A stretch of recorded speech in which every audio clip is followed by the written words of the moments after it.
तात्पर्य तो उम्र से ही था महारानी। आप उससे नहीं मिलेंगे, और यदि आपने मिलने की चेष्टा भी की तो इसके उत्तरदायी आप स्वयं होंगे। पंडित रुद्रनाथ आए थे। क्या? अब अगर लड़ाई होगी तो रुद्रनाथ और हमारे बीच होगी। दानव, सावधान रखिएगा, अपने चारों ओर सुरक्षित जगह भेज कीजिए। अब आपका दानव पुत्र आपके विनाश के लिए तत्पर है।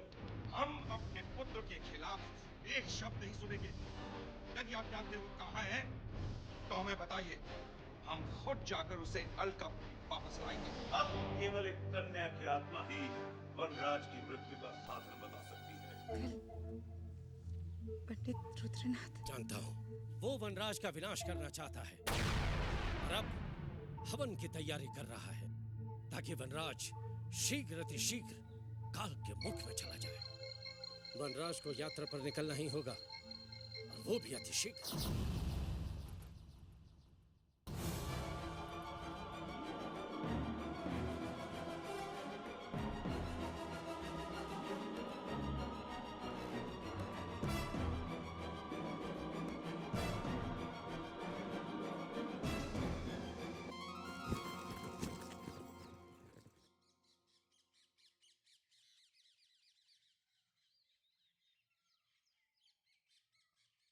देवतर बाबा,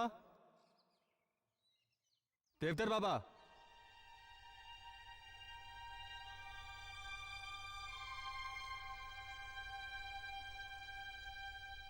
जी बाबा तो घर पे नहीं है। वैसे आपका परिचय? मैं हूं वनराज, उत्तर में जो वन है वहां का युवराज। बाबा कब तक लौटेंगे? जी वो लौटते ही होंगे, उनके वापस आने का समय हो गया है। अगर कोई जरूरी काम है तो आप घाट पर बैठिए, मैं आपके लिए जल लेकर आती हूँ। ठीक है।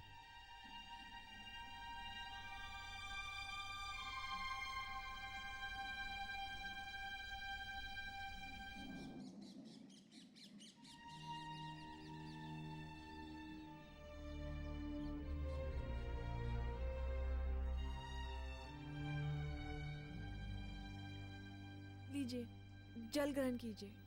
धन्यवाद। तो आप बाबा की पुत्री हैं? जी। इतने भयानक जंगल में अकेले रहते हुए डर नहीं लगता? डर? डर किस बात का? जो होना है वो तो होकर ही रहेगा। और फिर मस्तिष्क पर जो लिखा है उसे कौन टाल सकता है? तो क्या आप भी ज्योतिष विद्या जानती हैं? इतना ज्ञान तो नहीं है, मगर बाबा से मैं विद्या सीख रही हूँ। वाह। तो कितनी विद्या सीख चुकी हैं आप? बस थोड़ा बहुत। बहुत अच्छी बात है। तो बताइए, मेरे भाग्य में क्या लिखा है? जितना जानती हूँ उतना बताने का प्रयत्न करती हूँ।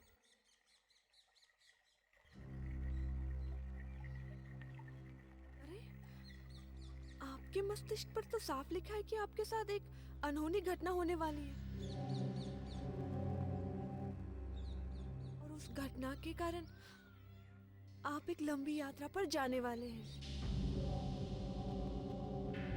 और क्या लिखा है? अमावस की रात को यदि तुमने हमारा कहा टालने की कोशिश की वनराज, तो तुम्हारी मृत्यु निश्चित है। बाबा? हाँ वनराज, तुम पर संकट की काली छाया है, परंतु इसे टाला भी जा सकता है। बस तुम्हें हमारा कहा याद रखना होगा, नहीं तो तुम्हारी छोटी सी भूल तुम्हारे लिए मृत्यु का कारण बन सकती है वनराज। बाबा, मैं आपकी बात सदैव याद रखूंगा, मगर ये यात्रा मुझे किस कारण से करनी पड़ेगी? कारण तुम स्वयं बनोगे वनराज।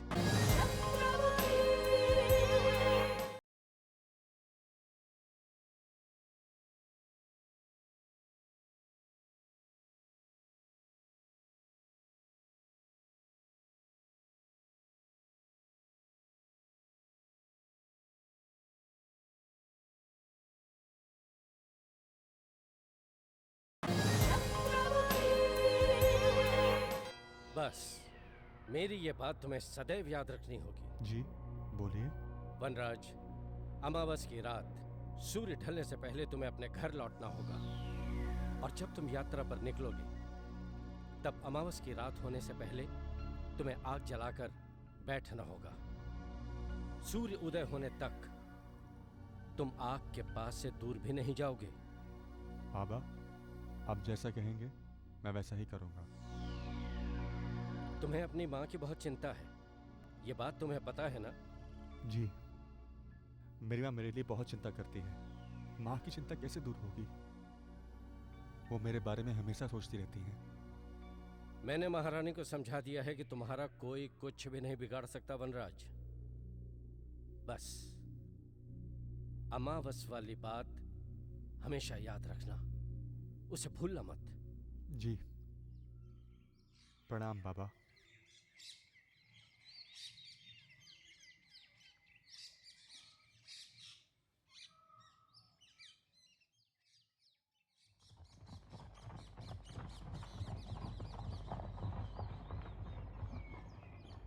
बाबा, आप इस युवराज को कैसे जानते हैं? बेटी कस्तूरी, एक बार मैं घने जंगलों में भटक गया था, तभी वनराज मुझे वहां मिला और उसने मुझे सही रास्ता दिखाया। बहुत भला लड़का है, परंतु क्या बाबा? बोलिए ना, आप बीच में क्यों रुक गए? बेटी, वनराज एक भयानक संकट से गुजरने वाला है। मगर बाबा, वनराज के मस्तिष्क पर तो मुझे ऐसी कोई लकीरें नहीं दिखाई दी, बल्कि मैंने तो साफ देखा कि वो अपने बिछड़े परिवार का पुनर्मिलन करवाएगा। हाँ बेटी, ये सच है, परंतु मिलन से पहले वनराज के सर पर एक भयानक संकट आएगा जो उसकी मृत्यु का कारण बनेगा। मृत्यु? हाँ बेटी, मृत्यु। वनराज के सर पर काली छाया का अभिशाप है, जो हर अमावस्या की रात को एक भयानक जानवर का रूप लेगा और जिसका पता स्वयं वनराज को भी नहीं होगा। तो क्या वनराज की यात्रा रोकने का कोई उपाय नहीं? नहीं बेटी, वनराज का यात्रा पर निकलना अति आवश्यक है, क्योंकि वो एक ऐसे कार्य को पूर्ण करने के लिए यात्रा पर निकलेगा जिसमें उसके माता पिता के मिलने का संजोग लिखा है। और अगर वो कार्य पूर्ण नहीं कर पाया तो उसकी मृत्यु निश्चित है बेटी, क्योंकि उसे कोई साधारण मनुष्य नहीं मार सकता और न ही वनराज किसी प्रचलित अस्त्र शस्त्र से मारा जा सकता है। मगर बाबा, ये कैसे संभव है? अगर वो साधारण व्यक्ति से और प्रचलित अस्त्रों से नहीं मारा जा सकता है, तो उसे कौन कैसे मार सकता है? बेटी, इस जगत में जो आया है उसे एक दिन अवश्य ही समाप्त होना है। एक विशेष खंजर से वनराज की मृत्यु हो सकती है और उस खंजर को वनराज के सगे संबंधी बड़ी बेसब्री से तलाश कर रहे हैं।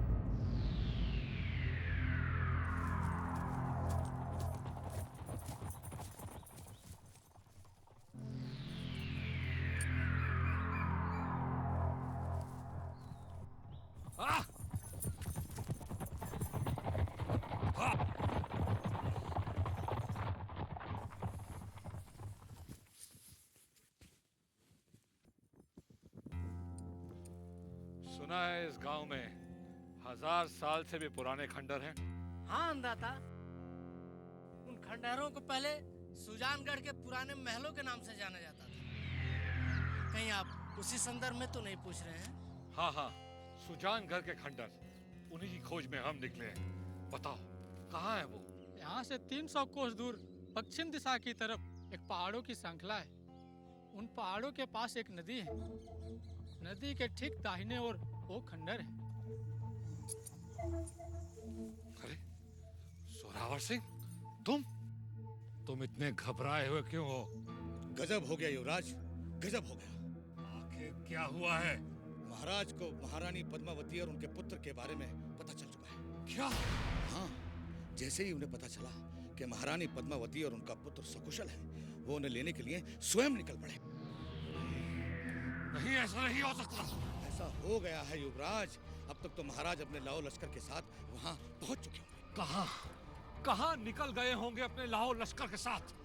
शीघ्र बताओ जोरावर सिंह, कहीं मेरे क्रोध से मैं तुम्हारे सर को अपने धड़ से अलग न कर दूं। हमारे राज्य के पीछे वाले जंगल में महारानी और उनके पुत्र ने डेरा डाला है। वो उनसे मिलने के लिए वहीं पहुंचे। उन्हें रोकना होगा। हर हाल में पद्मावती और उसके पुत्र को महाराज से मिलने नहीं दिया जाएगा। रोक लेंगे युवराज। अब तक हमें केवल और केवल आपके आदेश की प्रतीक्षा थी, लेकिन इस समय आप जा कहाँ रहे हैं?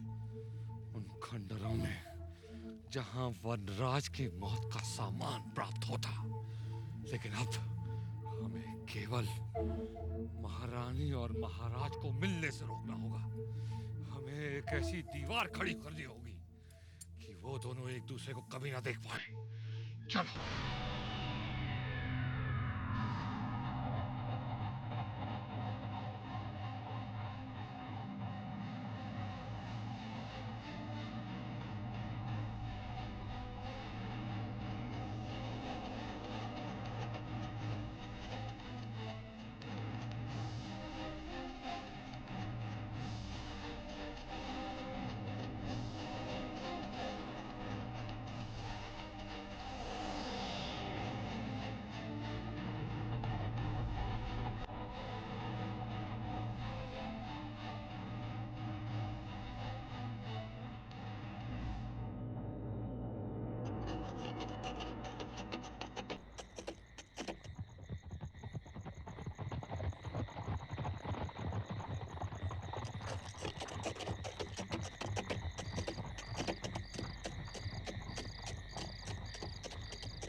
सुजान सिंह, आज्ञा महाराज। रात बहुत हो चुकी है, काफिले को यहीं रोक दिया जाए। जो आज्ञा महाराज। आज की रात डेरा यहीं डाला जाएगा। और वैसे भी आज अमावस की रात है, इस अंधकार में हमारा आगे बढ़ना मुनासिब नहीं। सूरज की पहली किरण के साथ हम सीमा के उस पार प्रस्थान करेंगे। जो आज्ञा महाराज।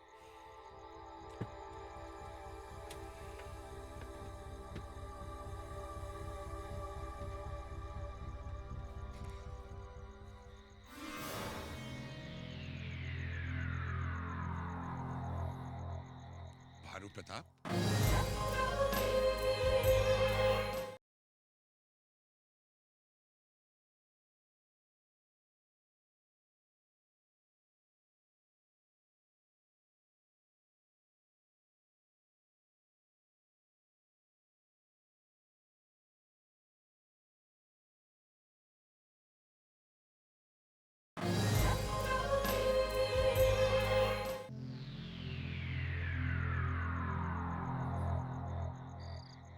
आश्चर्य, आप यहां?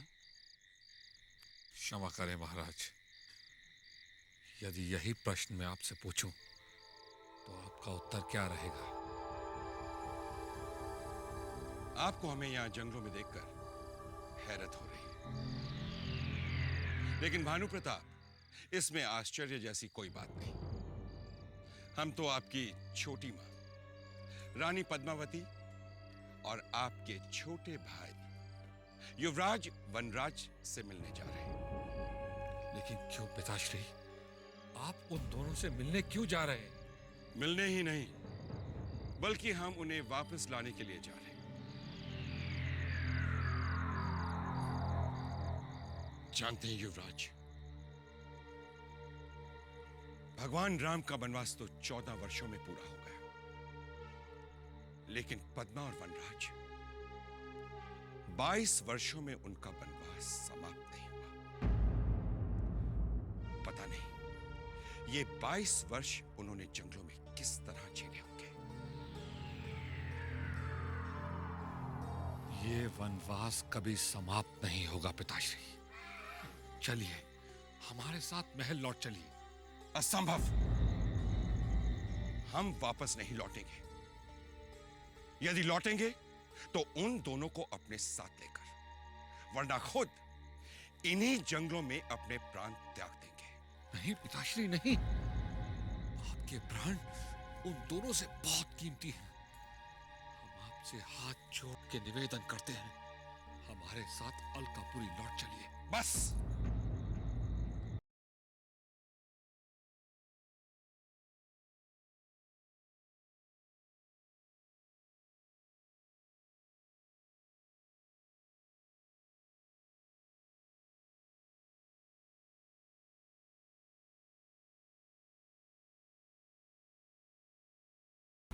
क्षमा करें पिताश्री, क्षमा करें। मैं तो केवल आपको पंडित रुद्रनाथ की भविष्य। बस एक शब्द और नहीं। हम कुछ सुनना नहीं चाहते। आप जाइए और जाके राज्य को संभालिए। मगर नहीं, यही हमारा अंतिम आदेश है। आप जा सकते हैं। जो आज्ञा पिताश्री।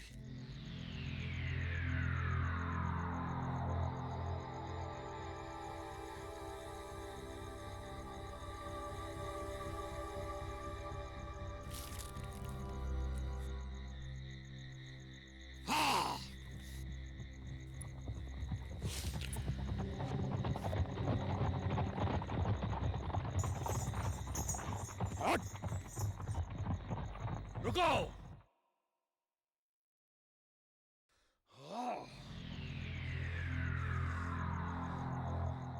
महाराज ने तो अपना फैसला सुना दिया, तो क्या अलकापुरी लौट चलें युवराज? युवराज नहीं, आज अभी इसी शर्त से हमें महाराज कहो, महाराज।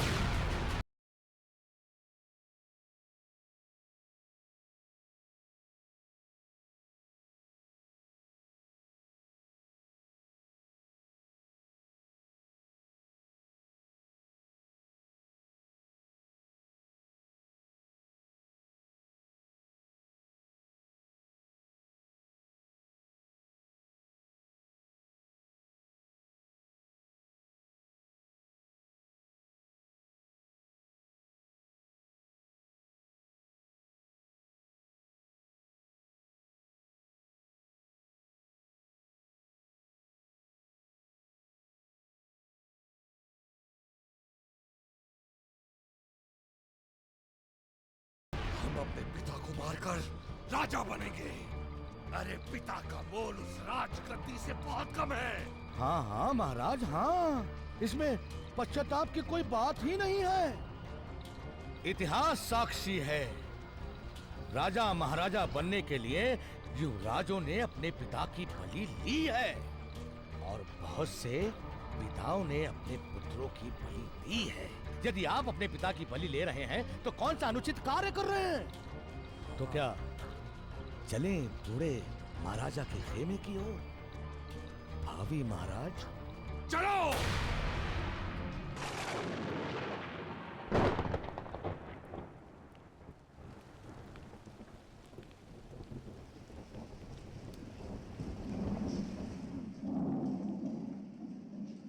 माँ,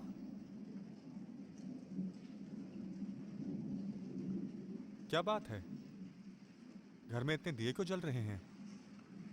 आज कोई त्योहार है क्या? नहीं बेटा, आज अमावस की काली रात है। अमावस की काली रात? तू भूल गया? मैंने तुझसे कहा था ना कि अमावस की काली रात को तू घर से बाहर नहीं निकलेगा। मुझे याद है, मगर घर में इतने सारे दिए क्यों जला रखे हैं? ताकि ये दियों की पवित्र अग्नि तेरी रक्षा कर सके। और आज रात तू इन दियों के सामने ही सोएगा। और अगर मैं दियों के सामने नहीं सोया तो? क्यों नहीं सोएगा तू? क्या तू अमावस की काली बला को अपने सर पे लेना चाहता है? अपनी माँ को जीते जी मार डालना चाहता है? तू क्रोधित मत हो माँ, मैं तो तुझे चढ़ाने के लिए कह रहा था। तू दिए चला, मैं तुझे बिल्कुल परेशान नहीं करूंगा। मुझे तेरा इस तरह चिढ़ाना अच्छा नहीं लगता है। चुपचाप सो जा और अपने कक्ष से बिल्कुल बाहर नहीं निकलना। ठीक है माँ, अब तू भी विश्राम कर ले। मैं इस कक्ष से बिल्कुल बाहर नहीं निकलूंगा।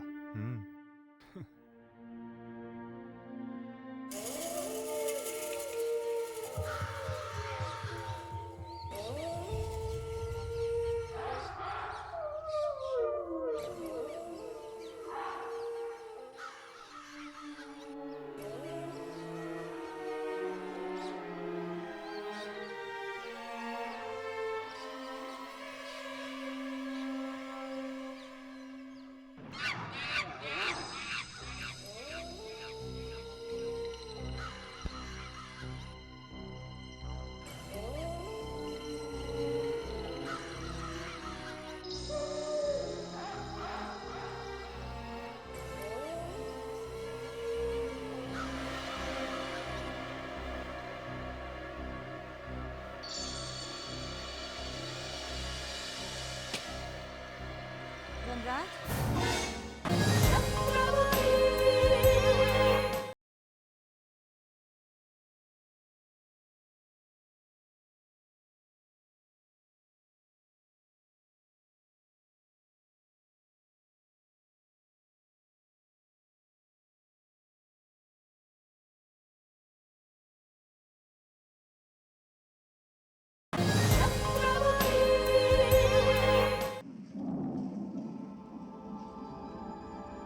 तू ठीक तो है ना बेटा? हाँ माँ। फिर तेरे चेहरे पर ये बेचैनी क्यों? बेचैनी कैसी? मुझे तो नींद आ रही है।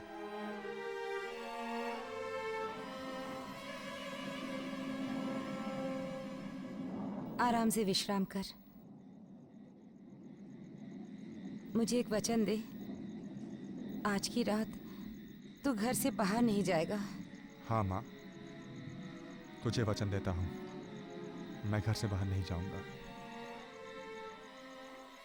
अब आराम से सो जा।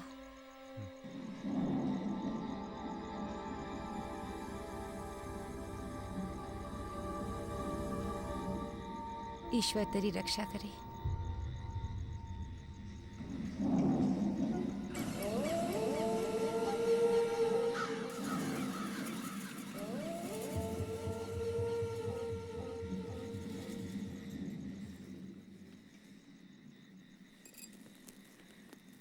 हे ईश्वर, आज फिर मेरी परीक्षा की घड़ी आई है। मैंने अपने जीवन के इतने वर्ष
बाबा,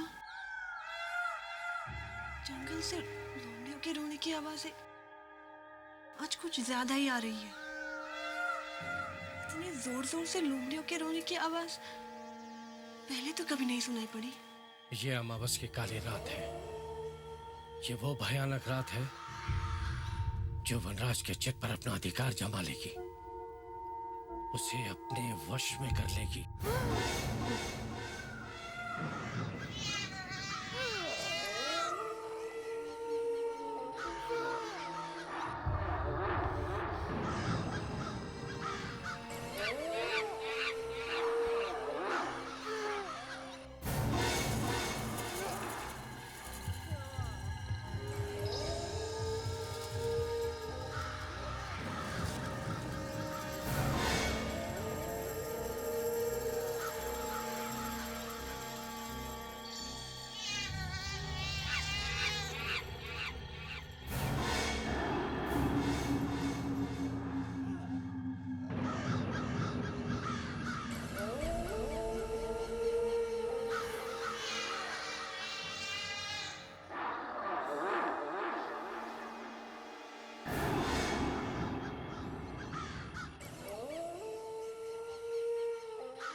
महाराज का खेमा इस समय सिपाहियों की पूरी सुरक्षा में है।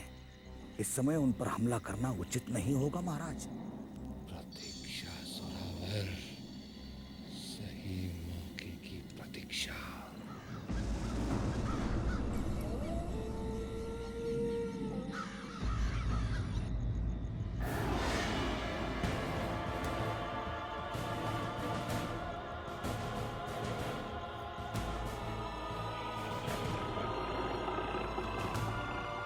ये क्या? जंगली जानवर? अरे देखो, जंगली जानवर जा रहा है। रोको इसे, रोको इसे, रोको, रोको।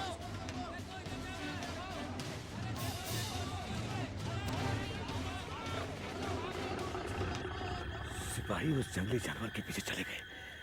महाराज, मौका, सही मौका।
जानवर महाराज, ये कहां से आ गया?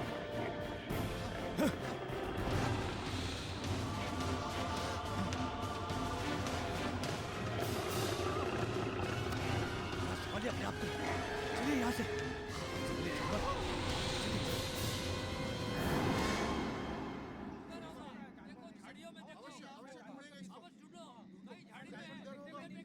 सुजान सिंह,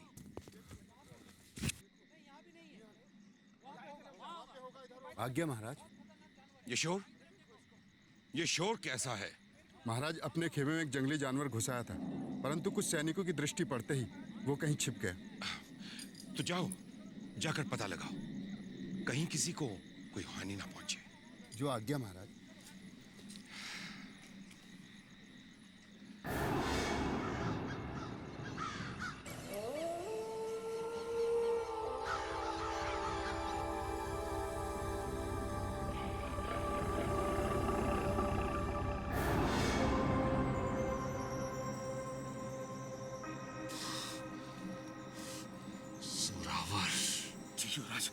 लगता है कि जो काम हम करने आए थे ये जंगली जानवर पूरा करेगा।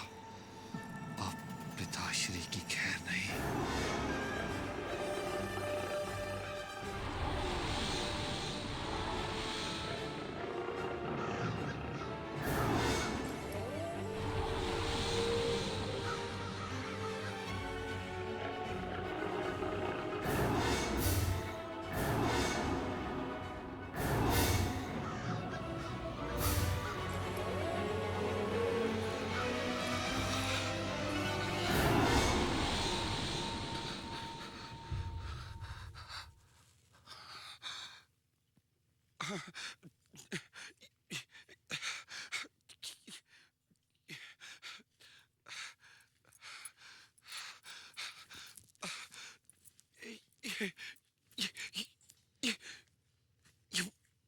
ये हमें क्या हो रहा है?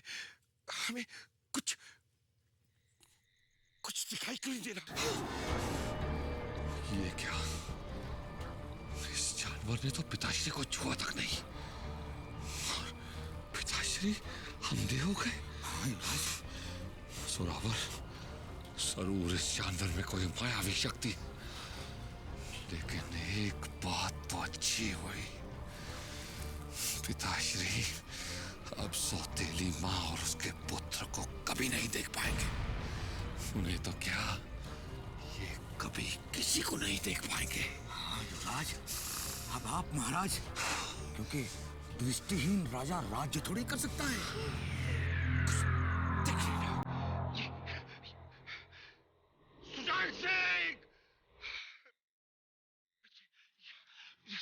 महाराज को क्या हो गया? लगता है महाराज की आंखों पर जानवर ने हमला कर दिया।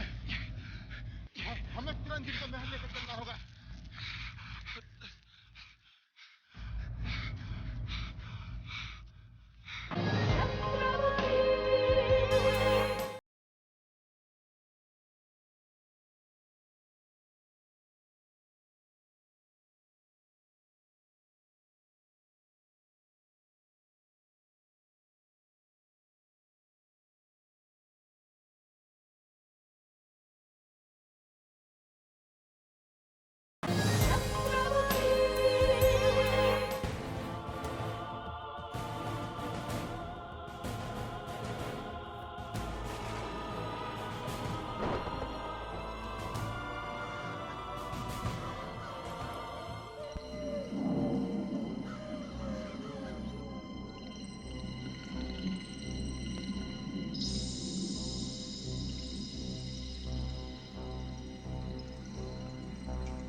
वनराज,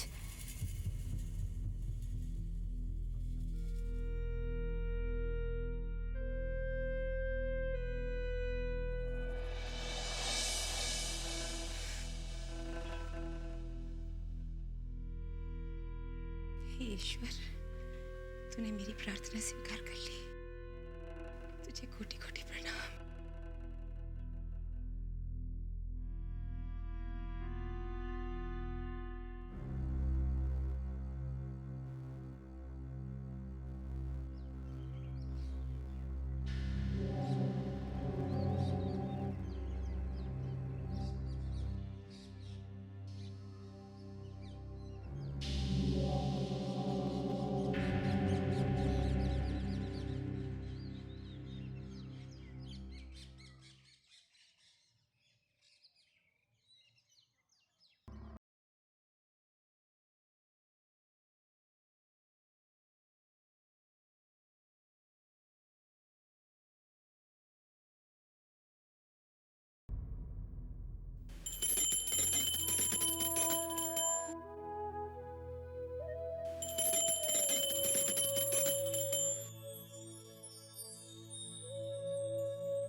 माँ,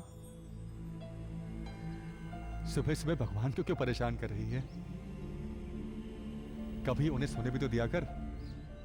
हमेशा उनके सामने घंटी बजा बजा कर मेरे लिए कुछ ना कुछ मांगती रहती है। कभी अपने लिए भी तो कुछ मांग लिया कर। मैं अब अपने लिए क्या मांगू बेटा? मैं तो चाहती हूँ कि तू सुरक्षित रहे और तेरे पिता को कोई हानि ना पहुंचाए। बस तुम दोनों सदा स्वस्थ और सुखी रहो। अल्पायु में सुना था इस धरती पर भगवान के दर्शन करना असंभव है, लेकिन जिसने माँ के दर्शन कर लिए उसने साक्षात भगवान के दर्शन कर लिए। नहीं बेटा, भगवान का स्थान तो बहुत ऊंचा है। मुझे तो आज ऐसा लग रहा है कि साक्षात भगवान ने आकर तेरी रक्षा की है। इसीलिए सुबह की पहली किरण फूटते ही मैंने अपने भगवान को याद किया। भगवान को याद किया? मगर मुझे किससे खतरा है? अमावस की काली रात का जाल कल रात तुझे जकड़ न सका और अमावस का खतरा टल गया। क्या तू भूल गया कल रात अमावस थी? नहीं माँ, मुझे याद है। तेरी दुआ और आशीर्वाद से अमावस की काली रात हार गई। हाँ, और अंत में जीत मेरी ममता की हुई। भोर में जब मैंने तुझे एक निश्चल बालक के जैसे सोए हुए देखा तो मुझे ऐसा लगा जैसे साक्षात किशन कन्हैया सोए हैं और माँ यशोदा उसे ऐसे देख रही है जैसे कंस रूपी अमावस की काली रात के मुंह से तुझे निकाल लाई हो। माँ, मैंने कल स्वप्न में अमावस की काली रात जैसा ही कोई भयानक मंजर देखा। भयानक मंजर देखा? मगर कब? कौन सी घड़ी में? बस माँ, रात का चौथा प्रहर समाप्त होने ही वाला था। बेटा फिर तो ये शुभ समाचार है। उस घड़ी के सपने सच होते हैं। लेकिन बेटा, तूने कोई अनहोनी घटना तो नहीं देखी ना? अनहोनी घटना? हाँ, अनहोनी घटना। वो घटना जिसके बारे में कोई कल्पना भी नहीं कर सकता। जरा ठीक से याद करके बता बेटा, स्वप्न में तूने क्या देखा?